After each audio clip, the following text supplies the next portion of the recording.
Hello and welcome to episode 3, where today we'll be taking an in-depth look at the many wonderful destinations on offer when moving to Spain. Every person I've spoken to on this podcast has absolutely fallen in love with their part of the country, but there really is so much to choose from, and it really depends on what it is that you're looking for. So, to guide us through this treasure trove, who better than the co-founders of Kyero themselves, Martin and Louise Dell. Welcome to the podcast, guys. Hi Beth, lovely to be here. Yeah, excited. I'm excited. I've been wanting to chat to you for ages. So if we begin, if you don't mind, just giving our listeners a little bit of an overview of who you guys are, because I love your story, and how Kyero came to be.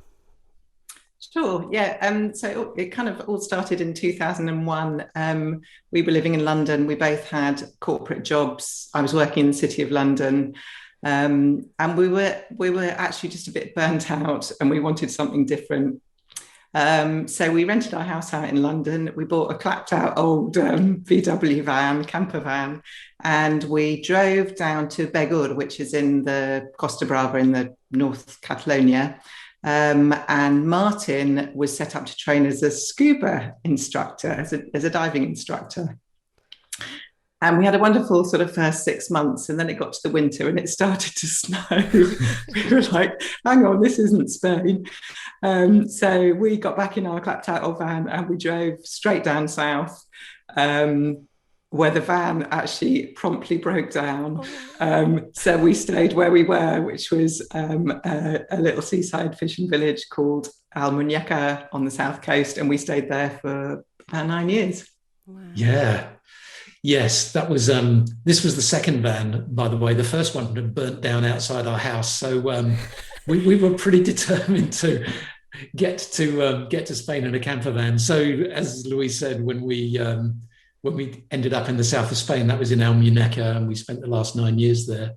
And that was where Kyero was born, and it was really out of our frustration of finding a property and buying a property. We made every mistake possible. And there's a whole other podcast in there about our catalogue of mistakes. But the first property we bought was a plot of land, 30,000 square meters. And the plan was I was going to build a scuba diving school there. Somehow or other, it managed to escape our attention that it was almost totally inaccessible, and most of it was vertical. So that didn't work out too well. And then we ended up buying a townhouse in Almuñeca itself, and that worked out a bit better. But all of those experiences really prompted us to begin Kyero.com in 2003. And I think Kyero's proposition now is really one of convenience. If you're browsing Spanish property on Kyero now, you'll find about 400,000 properties from about 2,000 estate agents. So rather than people going to each estate agent's website or trying to make sense of Spanish websites that are designed for national buyers, Kyero is aimed at international buyers who are not in the country and are looking for a single place to look for stuff. And quite often people mistake Kyero for being an estate agent, a big estate agent, but actually we're more like a dating service to match a buyer with the right property and the right agent. We only deal with agents. We don't deal with private sellers because the agent adds so much value to the whole process. And now, incredibly, somewhere between 5 and 10 people a day buy a property in Spain through Kyero. Wow. And so we will come on to the geography and all of the brilliant areas that people have on offer. But who is it who's doing this? Going back to 2003, the largest proportion of our audience were retirees from the UK buying somewhere hot as a holiday home, probably not moving there permanently, but going out several times a year. We work with a lot of agents all over Spain, and we got some numbers back from one of them last week who said of the last 20 properties they sold, buyers came from 16 countries. Wow. Which is the audience that Kyero serves. It's available in 13 languages. So we're not just serving the British population, English-speaking population. Buyers from Belgium and France and, all over, anywhere it's cold, basically. And I think as well as retirees now, we're seeing families go to Spain for that whole cultural immersion for their kids, which I think is an amazing and a really probably the best education a child could have. And of course, because of the remote working, the digital nomads who can work from anywhere and just move around Europe or the world, in fact, whenever they feel like it. Yeah. Now, you mentioned families, and if you're planning on moving your whole life with maybe a couple of kids, maybe a couple of dogs, there's so much to think about, right? So how do people tackle that? What would your advice be in terms of that list of things? Where do you begin? I think there is a lot to think about. You're right. And, as we've heard from so many guests on our podcasts, it does pay to plan ahead and think about it and kind of think about the sort of life that you want or the life that you're used to living. So, have you got kids? Are schools important to you? Do you want to go somewhere where there's an international school? Or are you happy for your children to go into one of the Spanish schools? There are plenty of fantastic Spanish schools out there. Have you got pets? You can quite easily take your pets actually into Spain. They have amazing vets. We had a wonderful vet in Almuñeca, way cheaper than England. Always just delighted to help at any hour. Wonderful pet care. You've also got to consider healthcare, hospitals. That can vary a lot from one region to another. You can be quite remote in some parts of Spain, so you need to kind of take that into consideration. And then, what are you going to do for work? How are you going to earn money? If you're a family, the assumption is you're still of working age. So do you want to carry on working? Do you want to do something different? Can you work remotely? Can you continue in the job that you've been doing? Travel links, again, if you've got a family, how do you all get around? Do you want to travel around Spain? How easy is it to get out to Spain or get back to the UK for your relatives to come and see you? And I think also sort of location. Do you want to be in a city with lots of going on? Do you want to be in a kind of seaside village like Almuñeca, where we were? Lovely family feel. Or do you want to kind of experience life in the country where it's remote and fun and olive trees and all of that? A lot cheaper, of course. So yeah, lots to take into account, I think, don't you? Yeah, we there was a huge difference between Begur, when we spent the year in Begur in Catalonia and 9 years in Almuñeca, huge cultural differences. And I think it's really difficult to know what you want until you experience it. The problem is you don't know what you don't know. And until it's right there and you go, oh, that's weird, I like this, or actually, I don't really get on with this. You kind of just have to give it a go and see what chimes with you. So there's definitely a choice between, do you want to immerse yourself in an expat community or the local community? You can have both. But that varies wildly between areas, even along the coast of Andalusia, where we were in Almuñeca, very Spanish. You go a couple of hours west to Marbella, very expat. And there's this huge graduation in between. And each town feels different, has a different vibe. So that's definitely something to experience.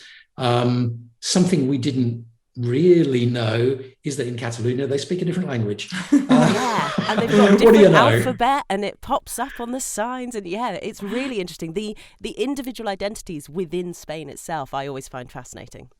Yeah, and again, it's not binary. It's not black and white. So in Catalonia, they kind of know you're not going to speak Catalan because it's a hard language to learn, but you get brownie points for trying in Castellano. You actually get brownie points for speaking any language. We spoke French in Catalonia, actually. It was the only language we had. And Delightful. And then you move down to Valencia on the East Coast, and they speak a version of Catalan called Valenciano. But again, nobody really expects you to speak that. And it's much more sort of cosmopolitan and expatty down there. The dialect in Andalusia, parts of Andalusia, is almost unintelligible. And you can try and speak your best Castilian and they won't understand you and you won't understand them. So you kind of have to know where you kind of have to find your groove and work with that. And I think the only way to do that is to try. Yeah, I think the trying is really important. I mean, Martin and I were both adamant before we moved out. We didn't want to be in an expat community. We wanted to immerse ourselves in Spanish culture. We kind of did that, but actually it was lovely to have some connections with English speaking people and just have that kind of familiarity and safety, and to be able to share horror stories and good stories and just share a beer with people that it was a bit easier to talk to than the Spanish, and the Spanish were terribly welcoming and lovely.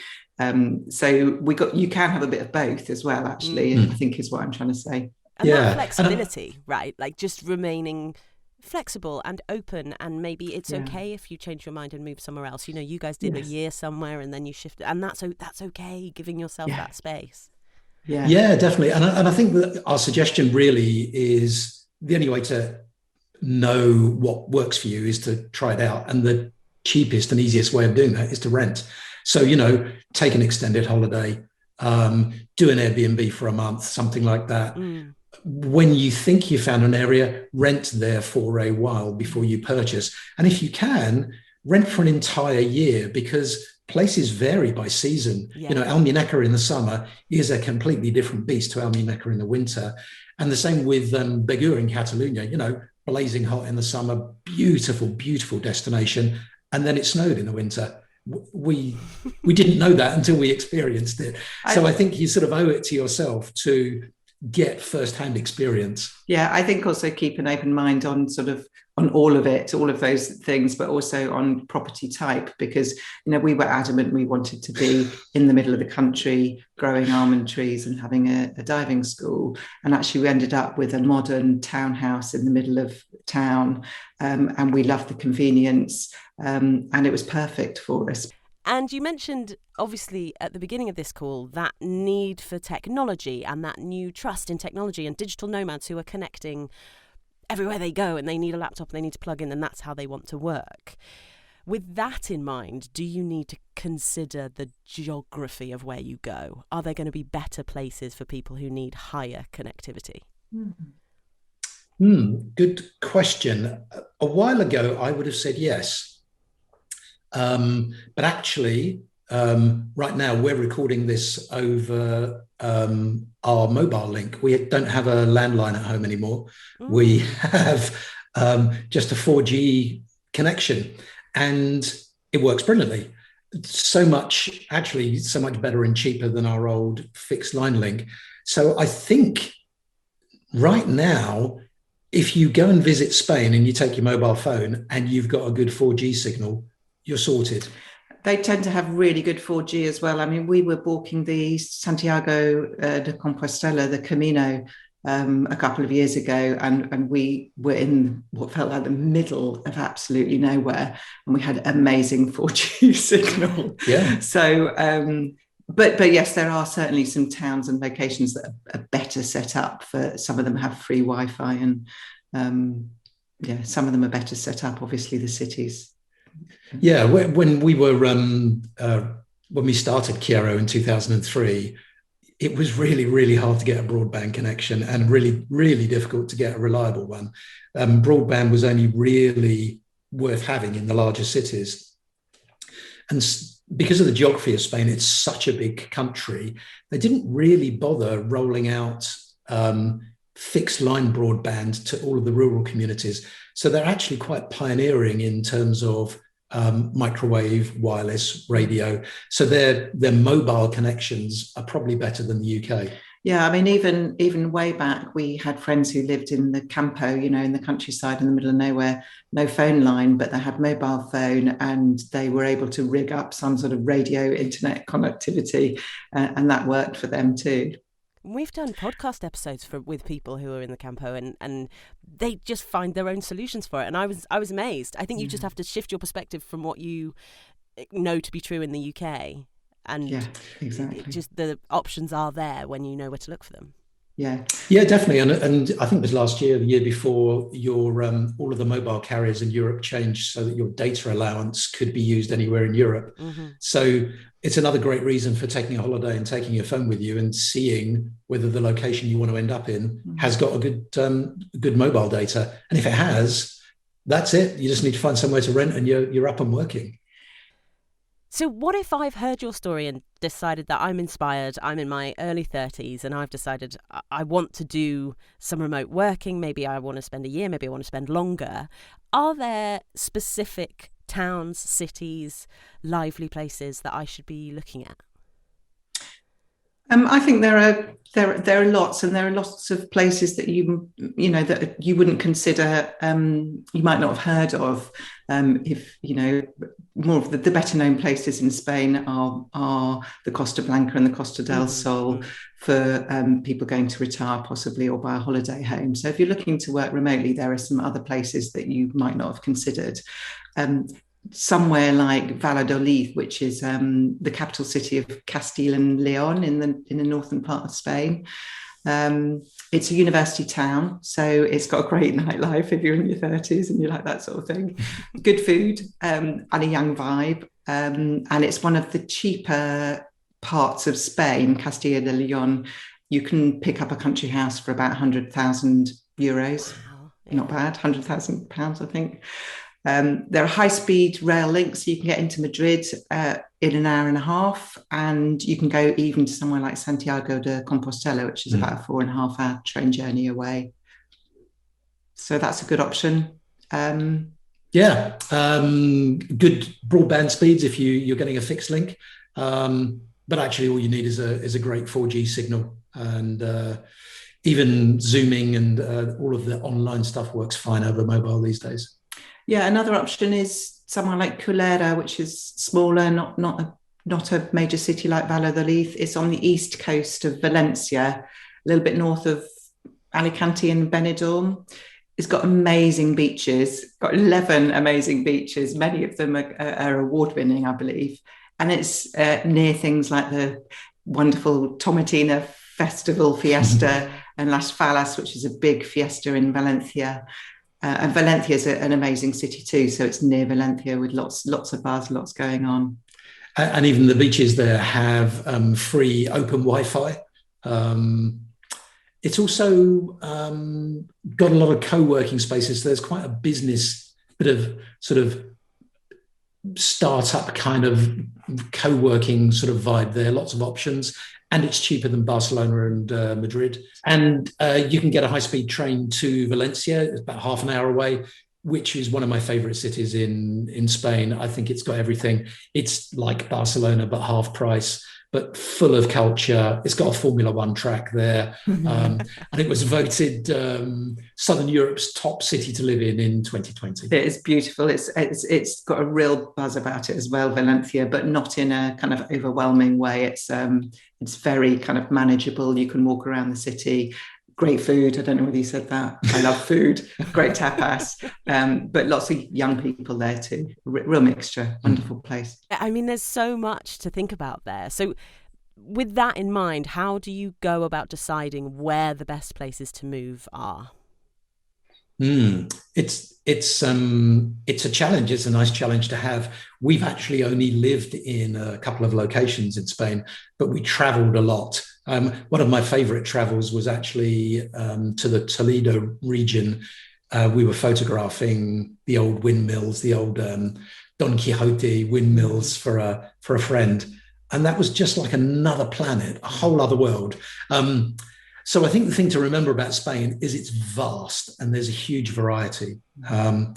One of the place we spent the most time was Almuneca, which is in the middle of the south coast, to about an hour east of Malaga Airport. The closest town that people have heard of is Nerja, which is about 20 minutes to the west, I think. And it's a really great destination for families. Still very Spanish.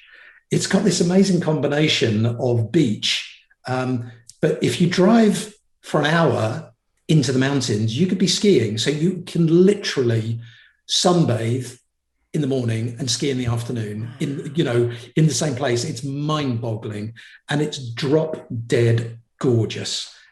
We ended up there because there's a huge water sport thing going on in the marina at La Herradura, which is the town next door to it. So I ended up teaching scuba diving from the marina for 3 years there, and it's actually some of the best scuba diving in Spain. So and the last thing I think is the coastline there is nicknamed the Costa Tropical because it has a subtropical climate because of the sort of the protection from the mainland climate because of the mountains. And it's got this amazing agricultural history and the amazing sort of fruit and veg culture. So lots of fresh local produce to eat. And if you're a gardener, it's like the Garden of Eden there. Like wonderful mangoes and avocados coming out of your ears. And I never forget a local farmer giving us a great big tray of tomatoes, and literally they were the best tomatoes I have ever eaten. I've never had anything so good since then. No, you're speaking to someone who's been locked down for 12 months in England. It's really cold today, and I'm just hearing your stories. I'm feeling so jealous. This is so good. But there are loads of, obviously loads of other options. As Martin said, it's a vast country and there's huge variety. Another place that we travelled to was Alicante City, which is surprising because I think most people think of it as it's where the airport is and that's it, and they never stop there. But it's a bit like Malaga City. It's really vibrant, lots of culture, amazing food. They have a huge food market which has 2 sort of levels, and fruit and veg and fresh meat and fish, and absolutely amazing, and very Spanish. There's a real sort of local culture there. It's on the coast, so it's got beachfront with tapas bars, nice restaurants. You can tell I've got a bit of a thing about food, but also practical things. It's got good hospitals. It's got 2 18-hole golf courses, 2 international schools, and some really fantastic Spanish schools as well. So it's a lovely place and not to be kind of passed over. A lot like Valencia, actually, in that it's a proper city with all of the infrastructure and culture you'd expect from a big city. But again, kind of a half-price Barcelona. Yeah, cheaper and very friendly very friendly. They were very welcoming, weren't they, as they mostly are in Spain. If you don't fancy Costa Blanca and you'd rather Costa del Sol, you've got your heart set on Costa del Sol. There's a location called Manilva, which is sort of towards the west end of the Costa del Sol, beyond Estepona. So it's sort of Costa del Sol, it's still well connected, but it's towards the edge, so it's a bit quieter, a bit more laid back, and it's still got a village feel. It's got some of the best beaches on the Costa del Sol, apparently. I haven't actually been there, but I've heard amazing things about it. It's still traditionally Spanish, so less expat-y than some parts of the Costa del Sol, but you've still got access to tons of golf courses and all the facilities that the Costa del Sol offers. It's small, but it's popular. We last year saw 130% jump in inquiries in Manilva. So people are looking there, but a wonderful option. One of the other places we did visit quite regularly was Girona. So that's in Catalonia, the northeast of Spain. It's a really ancient city, quite a lot like Barcelona, but a lot less well-known, a lot less touristy, very Spanish, and a really, really interesting city to look around.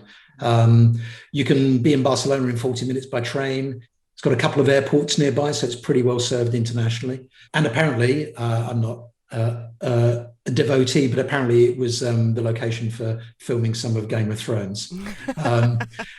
Well, if that's not a draw, I don't know. There you go. It's a beautiful city. It's got beautiful colourful buildings, hasn't it? Do you remember those buildings along the river? a very foodie destination, Michelin star restaurants. It's apparently got the world's best restaurant in it. And again, it's got a real businessy vibe. Catalonia is a real business hub of Spain. So lots of co-working.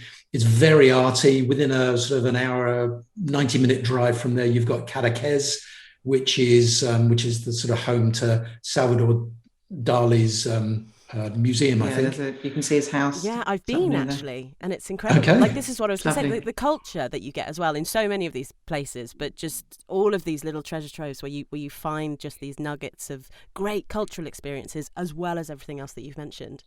And it's so varied. I mean, Girona in particular, if you drive for an hour north, you're in France. Yeah, of course, yeah. So you could actually, there's quite a lot of French people have a holiday home just into the north of Spain so that they can kind of go to another country, but not be that far from, not have to travel that far. And the coastline there is absolutely stunning. Yeah. There really is the best diving up there. There's the Medes Islands, which are protected islands. So divers do actually kind of flock there, and that's where you learn to dive, isn't it? But the coastline is stunning. It's really beautifully blue and sort of rocky and wild, gorgeous, and wonderful coastal walks and things. Lovely part. So the coastline there is called the Costa Brava, which is roughly translated the wild coast. Yeah.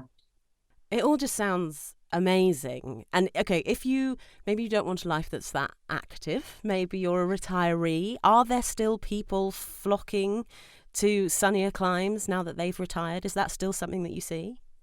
Definitely. I think we weren't quite sure what Brexit would make of all of this, or what people would make of Brexit and how that would affect demand, but it doesn't really seem to have dampened demand at all. There are definitely still people looking to retire in Spain, and still some wonderful places to go and retire. It's, as we all know, it's an amazing lifestyle out there. Calpe on the Costa Blanca has always been popular with retirees. It's got great access, 3 airports nearby. Alicante's just an hour away. Less than 2 hours, I think, to Valencia airport. There's a special climate in Calpe, and I gather that the birds like to migrate there, so it's quite popular with bird watchers and nature lovers. It's got a real checkered history, wonderful old town, orange trees and lots of plazas for little drinks and tapas, and great healthcare services for expats. So it's a really popular destination for retirees. Another good place to look at is somewhere like Villa Martin, also on the Costa Blanca. It's a coastal resort, fantastic golf. They've got 2 18-hole golf courses there. And it's 7 minutes to La Zenia, which is a blue flag beach, wonderful shopping, white sands, blue water. And the local authorities have invested quite a lot in healthcare there. So hence why it's popular with people looking to retire, whatever age really. But great accessibility to healthcare for retirees. I suppose it's worth mentioning that we actually thought we were going to retire in Spain. And when we got there, I was in my early 40s, Louise was a bit younger because she's a young thing. We got there and actually found out that what we wanted to do was stop commuting. It wasn't that we wanted to stop working. Interesting. So I think that happens quite a lot, that people go to retire and go, do you know what? I just didn't want to do the job I was doing, but I'm not ready to give up yet. Yeah. And then start a whole second life and second career in Spain. I think that's very true. We'd had enough of corporate life, of commuting and wearing tights in the summer and suits and things. And that was me, the tights, right? We just wanted a different lifestyle, actually. And retiring felt like, we didn't really realise there was an in-between or a way of working that actually could be fun and you'd still have an amazing lifestyle. And when we worked in Spain, we'd have 2-hour lunch breaks every day because that's what everyone does. Everything shuts down.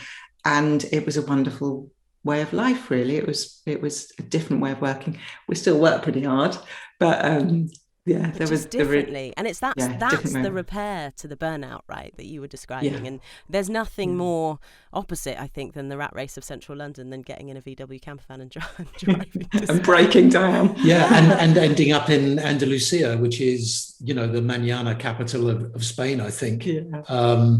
It was a real almost the complete opposite of working in the city, and it was a great experience. Yeah. And then you still find that you've got all this entrepreneurial spirit, and thus Kyero is born. I can completely understand it. And so you never know, I guess, is what you're saying, is people do sometimes retire and they want the quiet life and they want the golf, and sometimes they don't, and new ventures are born, and it's keeping those options open, right? Yeah, I think so. And I think that's one of the amazing opportunities that's come out of the year of COVID, is that people are realizing that they can continue to work from anywhere, and they can, maybe freelance or work part-time, or go and live in Spain a month here and back in the UK a month there. So I think it's really opened up choices for people in a way that we hadn't been able to see them before. Yeah, and particularly with the cost of commuting in the UK, it's sometimes cheaper to get a flight from, say, Valencia back to London to have a meeting and then go back there for another couple of weeks. Yeah, that's really interesting. So that combined with remote working, I think has really opened up the possibilities for a different kind of life in Spain. So up until 2008, we were a traditional kind of a company. We had 15 people working from an office in Almuneca, and then the recession came and we had to cut back drastically. But from that point, when we built up again, we built up the business remotely. Everybody now works remotely, and Kyero is 30-something people across 6 countries. We don't have an office. Mm-hmm. And those people can and do move around. And I think more so than ever before. And I've always thought of Kyero being quite ahead of the curve on that one. I think companies are going to catch up now. The amount of offices that aren't being used anymore because of the pandemic, and people are thinking, well, actually, we can save loads of money not having an office, and look at all the freedom we can give to our team. Yes, exactly. And actually, we found, a happier team, happier company, way more productive, and just more fun all round. We all do better jobs if we're happy, I think. And I think the sentiment that's being expressed now from people who have been forced to work from home for an extended period is they want to do that for a lot of the time, but they want the option of going to a place and meeting their colleagues face to face. But I think it's the flexibility that people have had a taste of now and don't want to let go of. Yeah, it's very interesting. And my last question for you guys was just talking about another group of people who perhaps it's a second home they're purchasing. They're not looking for anything too permanent. They're just thinking, what if I wanted a second home or a holiday home? Are there specific areas that you would say are ideal for them? So I think the thing that changes for a holiday home rather than a permanent home is that the travel and the ability to move around becomes a lot more important. So for that reason, I think the capital city, Madrid, is a great option. Big cities tend to get overlooked because typically you fly into them and then you're in a cab or on a bus or some kind of transit away from the city. But if you actually go into Madrid and experience the heart of Madrid, it's a really, really beautiful city. Louise will tell you all about the food.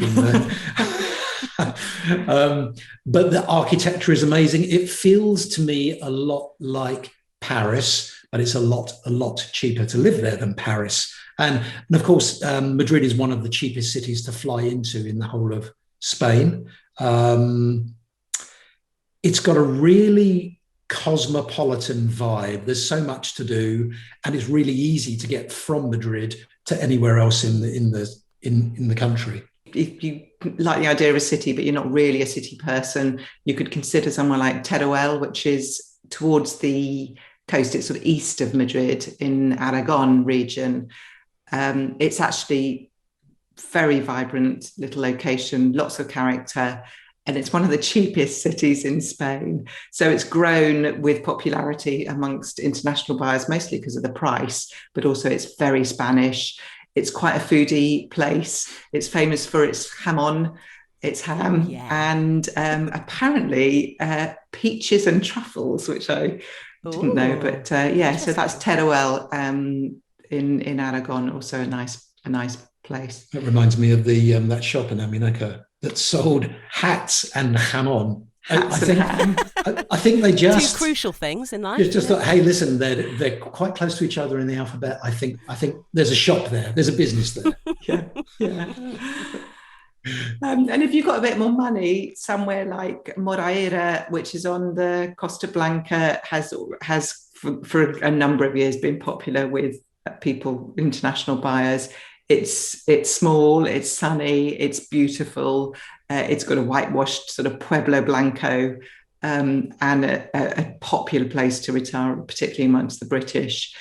It's a bit more upmarket than some of the parts of Spain. It's got a Michelin-starred restaurant, and there are things like sailing and exciting things to do. Another area in Spain that's actually quite popular with expats is Murcia, and it's got quite a good expat community, but it's quite a lot cheaper than the Costa Blanca, and the Costa Blanca is already cheaper than much of Spain.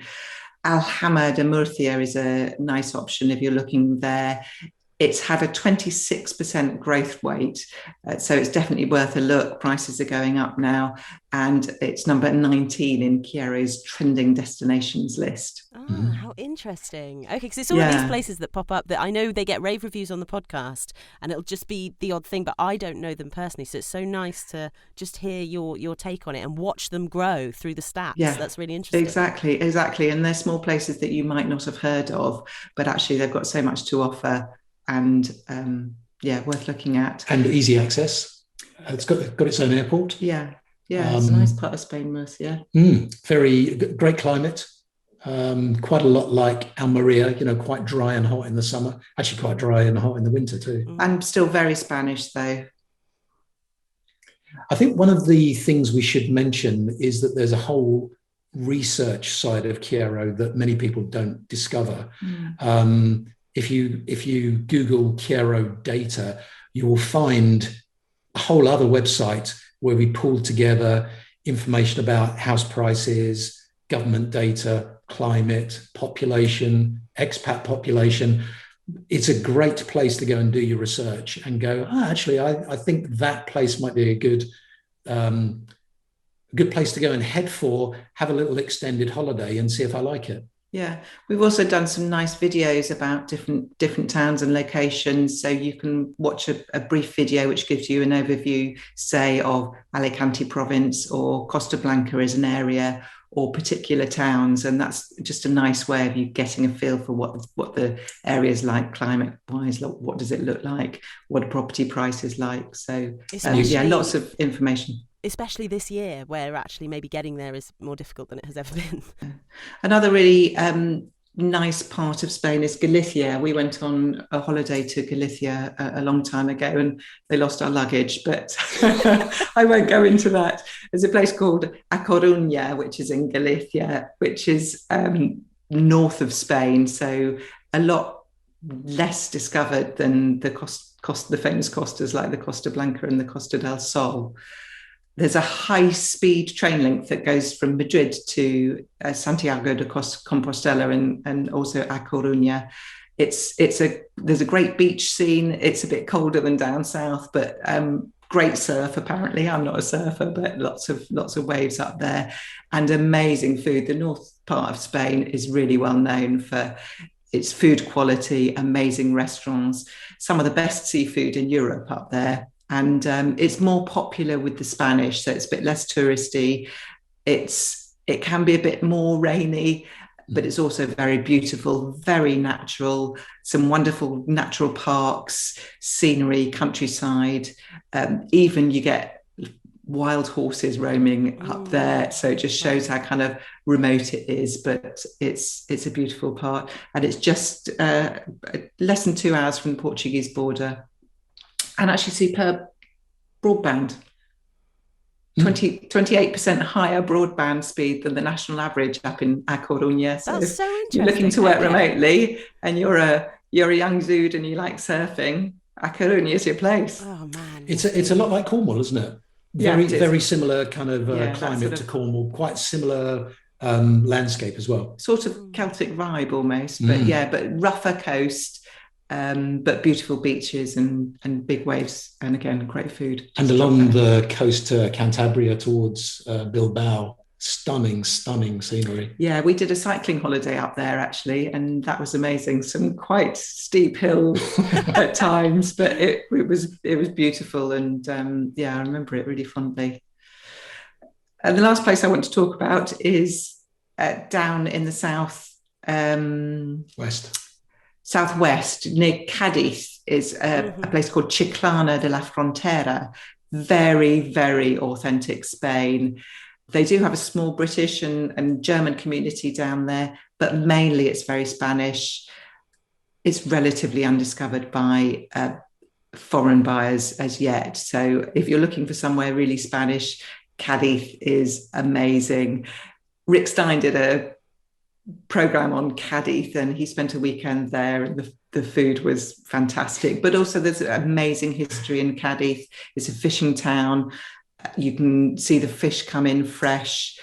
It's got very good health facilities, some good hospitals, and it's a little bit further out, so it's cheaper than many of the more discovered parts of Spain. It's also very accessible, Cadiz. You can fly. I think there's an airport in Cadiz, but if you can't get to Cadiz, you can get to Seville, which isn't that far north. It's a really gorgeous part of Spain, well worth a visit.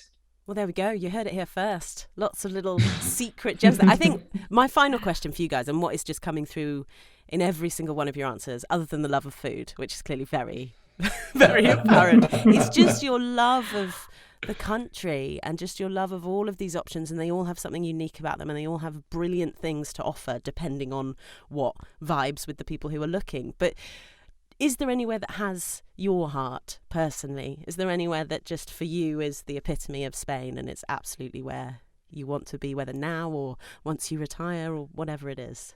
I have to say Almuñécar has my heart. It's where it all started. It's where we started Kyero. The people there were wonderfully welcoming. It's where I learned Spanish, set up a business, got to know Spanish culture and lived there for 9 years and really lived in Spain. So yeah, Almuñécar for me has definitely got my heart. Oh, it's a tricky one. I could easily end up in Bilbao. Love it as a city, the Guggenheim, the food again. I could easily end up in Alicante or Valencia. I love Palma de Mallorca. Oh God, yes, so many places. And these are just the places we visited. Yeah. You know, there's so many more that we haven't visited. I love the history of, Don Quixote's Spain and it's just dripping in culture. I loved Extremadura actually because it was so remote and so unlike anywhere else, but real Spanish feel to it. Yeah. And I love the Andalusian cities, Jerez, just amazing. Seville, just Cordoba, gobsmacking Cordoba, all of the Moorish history. Yeah, and Granada actually. We haven't talked about Granada. So living in Almuñécar, Granada was just an hour away. And in Granada province, it's the only province in Spain where you get free tapas with every drink. Yes. So you'd go out for a couple of glasses of wine and you'd get free food, and they'll give you a plate of meat. You'd have an evening out, you'd spend €5 and you've eaten and drunk, and you can't eat and drink anymore. You can't eat and drink anymore. That's Granada province. So. Amazing. Well, so I think I'm going to have to go for Andalusia in general for that reason.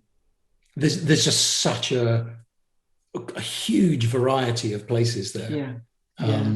Incredible. Well, listen, this has been amazing, and thank you so much for sharing your wisdom. I feel like there has been loads for people to jot down their notes and they can start their adventure, but it's been brilliant and I find you so inspiring. So thank you for coming on the podcast today.